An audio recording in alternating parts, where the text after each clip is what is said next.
வணக்கம் மக்களே! இன்னைக்கு நம்ம மார்க்கெட் இப்ப வரைக்கும் ஒரு பாசிட்டிவ் பெர்ஃபார்மன்ஸ போஸ்ட் பண்ணிட்டு இருக்கு. கரண்ட்டா நிஃப்டி 50 ஒரு 134 பாயிண்ட்ஸ் வரைக்கான ஏற்றத்தையும், பேங்க் நிஃப்டி ஒரு 86 பாயிண்ட்ஸ் வரைக்கான ஏற்றத்தையும் டெலிவர் பண்ணிட்டு இருக்கு. இன்னைக்கு நம்ம மார்க்கெட்ட ஏத்தணுன்ட்டு முடிவு பண்ணிட்டாங்க போல. ஸோ மார்க்கெட்டும் அப்படியே மேல ஏறுனது தான் அதே இடத்துல நின்னு பார்த்தீங்கன்னா, ட்ரேட் ஆயிட்டு இருக்கு. ஸோ எண்டிங்கும் இதே பாசிட்டிவ் எண்டிங்கா இருக்காங்கிறத நம்ம பொறுத்திருந்து வந்து பார்ப்போம். இன்னைக்கு டேல வங்கி பங்குகள் கிட்ட அந்த அளவுக்கு பெர்ஃபார்மன்ஸ் இல்ல. பட் ஐடி பங்குகள் காலையில ஓரளவு பெட்டர் பெர்ஃபார்மன்ஸ வந்து குடுத்திருந்தது. ஆனா, ஸோ இப்ப பார்க்கும்போது அந்த பெர்ஃபார்மன்ஸ் அப்படியே டிக்ளைன் ஆயிட்டு வந்துட்டுருக்கு. ஸோ டிசிஎஸ் எல்லாம் 1% வரைக்கான ஏற்றத்த குடுத்திருந்தது. பட் அது அப்படியே படிப்படியா வந்து கொஞ்சம் குறைஞ்சிட்டு வந்துட்டுருக்கு.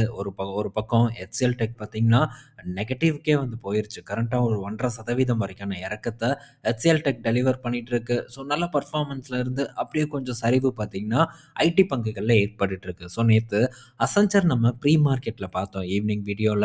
ஸோ அப்ப பார்க்கும்போது ஒரு $10 கிட்ட சரிவடைஞ்சிருந்தது. பட் அதுக்கப்புறம் கொஞ்ச நேரம் கழிச்சு மார்க்கெட் ஓப்பன் ஆனதுக்கப்புறம் பார்க்கும்போது, ஸோ ரொம்ப பெரிய ஒரு சரிவெல்லாம் வந்து ஏற்படல. அதனால நம்ம ஊர் ஐடி பங்குகளும் பெரிய ஒரு பாதிப்பு சந்திக்கல. நேத்து இன்ஃபோசிஸ் ஏடிஆர்ல கிட்டத்தட்ட 2.5% வரைக்கான ஏற்றத்தெல்லாம் குடுத்திருந்தது. பட் அது இன்னைக்கு டேல ரிஃப்ளெக்ட் ஆகல. பட் இருந்தாலும் நெகட்டிவ் பெர்ஃபார்மன்ஸ் ஏற்படல.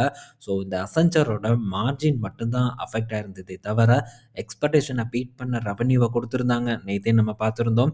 அதே மாரி ஏஐ டீல் இந்த குவார்ட்டருக்கு $2.2 பில்லியன் அளவுக்கும் அசென்ச்சர் பார்த்தீங்கன்னா புக் பண்ணியிருந்தாங்க. இதெல்லாம் அசென்ச்சருக்கு ஒரு பாசிட்டிவ் நியூஸ். டிசிஎஸ் நம்ம பேசியிருந்தோம். ஸோ $1.5 பில்லியன் அளவுக்கான ஏஐ டீல டிசிஎஸும் வந்து வின் பண்ணியிருந்தாங்க.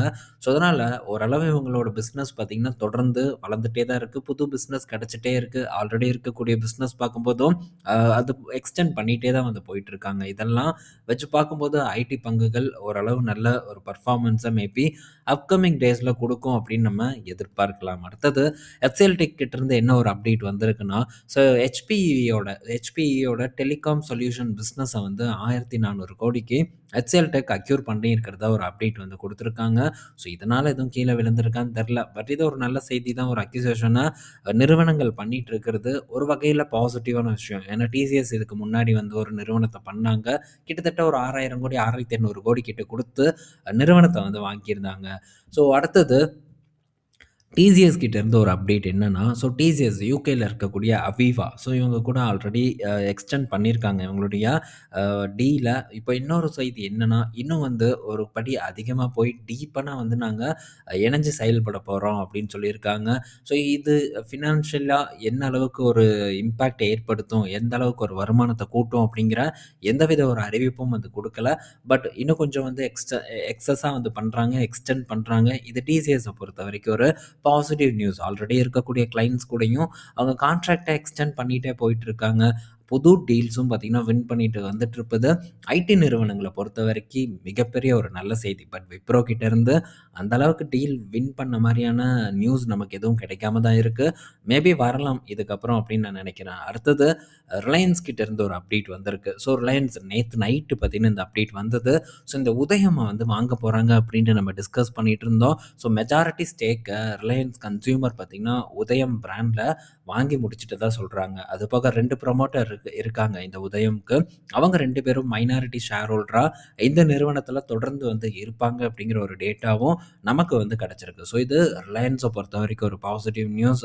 அ இது ரீஜனல் பிராண்ட் தமிழ்நாட பேஸ் பண்ண ஒரு பிராண்டு. ஸோ இது பார்த்தீங்கன்னா, இன்னும் ரிலையன்ஸுக்கு கீழ வரும். ஸோ இத இவங்க எப்படி பேன் இந்தியாவா கொண்டு போவாங்களா அப்படிங்கிறதெல்லாம் நம்ம பொறுத்திருந்து வந்து பார்க்கணும். But wide range of product இருக்கு. ஸோ நல்ல ஒரு ஹிஸ்டரி இருக்கு இந்த நிறுவனத்த பொறுத்தவரைக்கி.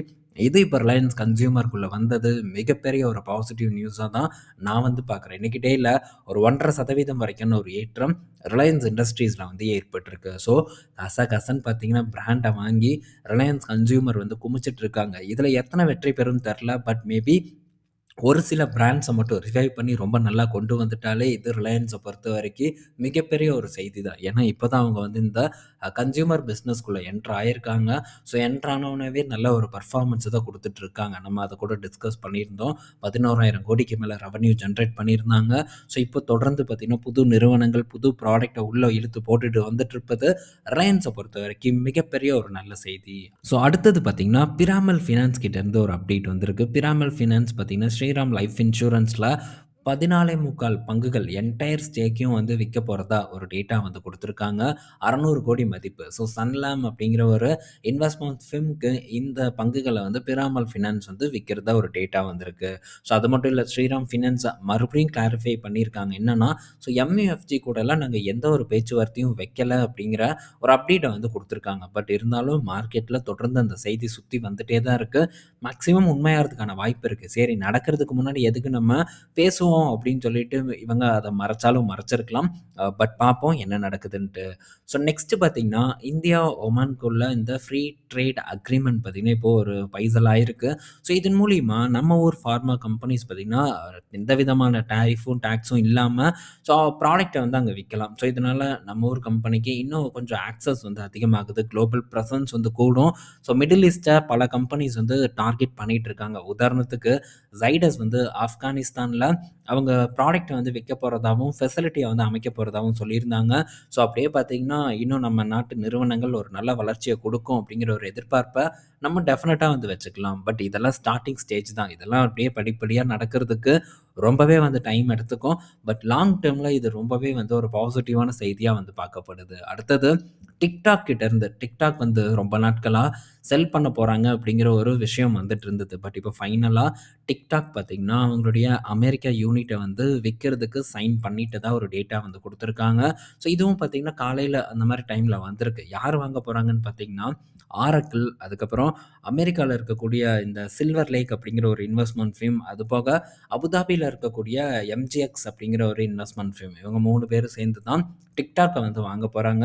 ஸோ இதில Oracleக்கு எவ்வளோ ஷேர் இருக்க போகுது அப்படிங்கிறதெல்லாம் தெரியல. பட் நம்ம வெயிட் பண்ணி பார்ப்போம். ஸோ இன்னும் கம்ப்ளீட்டா வந்து நான் இந்த அப்டேட்ட வந்து செக் பண்ணல. ஸோ பார்ப்போம் இதில இருக்கக்கூடிய நன்மை, தீமைகள். ஆல்ரெடி Oracle பார்த்தீங்கன்னா, கடன் அதிகமா வந்து போயிட்டுருக்கு. ஸோ நெறைய விஷயங்கள அத பத்தி நம்ம டிஸ்கஸ் பண்ணணும். ஸோ Oracle பத்தி நண்பர்களும் அது கேட்டுட்டு இருக்காங்க. ஸோ விரைவில் பார்த்தீங்கன்னா, அந்த அப்டேட்டையும் உங்க கூட நான் ஷேர் பண்றதுக்கு ட்ரை பண்றேன். ஏன்னா, அத்தன விஷயங்கள் இருக்கு. ஸோ அமெரிக்காவ பொறுத்தவரைக்கும் அதுவும் குறிப்பா இந்த டெக்னாலஜி ஃபீல்டுல பல மாற்றங்கள் வந்து ஏற்பட்டுட்டு இருக்கு. ஸோ இன்னைக்கு ஒண்ணு சொல்றானுங்க, சில நாட்கள் கழிச்சு வேற ஒண்ணு சொல்றாங்க. எதையும் நம்ம முழுசா நம்பிறக்கூடாது. ஸோ இத பத்தி நம்ம டீட்டெயில்டா வந்து ரீட்டெயில் ஆப்ஷன் குளோபல்ல டிஸ்கஸ் பண்ணுவோம். ஸோ இன்னொரு முக்கியமான விஷயத்தையே சொல்ல மறந்துட்டேன். அதுதான் பிஜி இன்விட். இன்னைக்கு டேட்ல பிஜி இன்விட்ட காலங்காத்தாலயே டொப்புன்னு போட்டாங்க. பயங்கரமான ஒரு அடி பிஜி இன்விட்ல ஏற்பட்டிருந்தது. ஸோ ரூ. 87க்கு கீழ பார்த்தீங்கன்னா போச்சு. ஸோ அதுக்கப்புறம் ஒரு சின்ன மார்க்கெட் ஓப்பன் ஆனதுக்கப்புறம் திரும்ப சின்னதா ஒரு ஏற்றம் கொடுத்து, திரும்ப பார்த்தீங்கன்னா ஒரு 87 கிட்ட வாங்குறதுக்கு ஒரு ஆப்பர்ச்சுனிட்டி கிடைச்சது. நான் வந்து அந்த ஆப்பர்ச்சுனிட்டிய வந்து யூஸ் பண்ணேன். ஓப்பன் ஆனதும் வந்து எடுத்து பார்க்கும்போது, ஸோ இந்த ஒரு ஆப்பர்ச்சுனிட்டி வந்து ஃபைண்ட் ஆச்சு. ஸ்டில் பார்த்தீங்கன்னா, கொஞ்சம் குவான்டிட்டி அக்யூமுலேட் பண்றது லெவல்ல தான் வந்து இருக்கு. ஆனா, என்ன காரணத்துக்காக இந்த பிஜி இன்விட்ட இன்னைக்கு கீழ போட்டாங்க அப்படிங்கிற ஒரு ரீசன் பார்த்தீங்கன்னா தெர்ல. நானும் வந்து தேடி பார்த்தேன். எந்த விதமான ஒரு இன்ஃபர்மேஷனும் எனக்கு இந்த பிஜி இன்விட்ட பொறுத்தவரைக்கும் வந்து கிடைக்கல. ஸோ மேபி ஏதாச்சும் கிடைச்சதுன்னா, கண்டிப்பா அந்த அப்டேட்ட உங்க கூட நான் ஷேர் பண்றேன். மேபி உங்களுக்கு ஏதாச்சும் தெரிஞ்சாலும் நீங்க கமெண்ட் செக்ஷன்ல வந்து ஷேர் பண்ணலாம். அத மற்ற நண்பர்கள் கூட நான் டெஃபினட்டா வந்து ஷேர் பண்ணுவேன். ஸோ இந்த வீடியோல நம்ம பல இன்ஃபர்மேஷன் பத்தி டிஸ்கஸ் பண்ணியிருப்போம். பயனுள்ளதா இருக்கும்னு நான் நெனைக்கிறேன். ஈவினிங் நம்ம இன்னொரு வீடியோல மீட் பண்ணுவோம். பாய் மக்களே!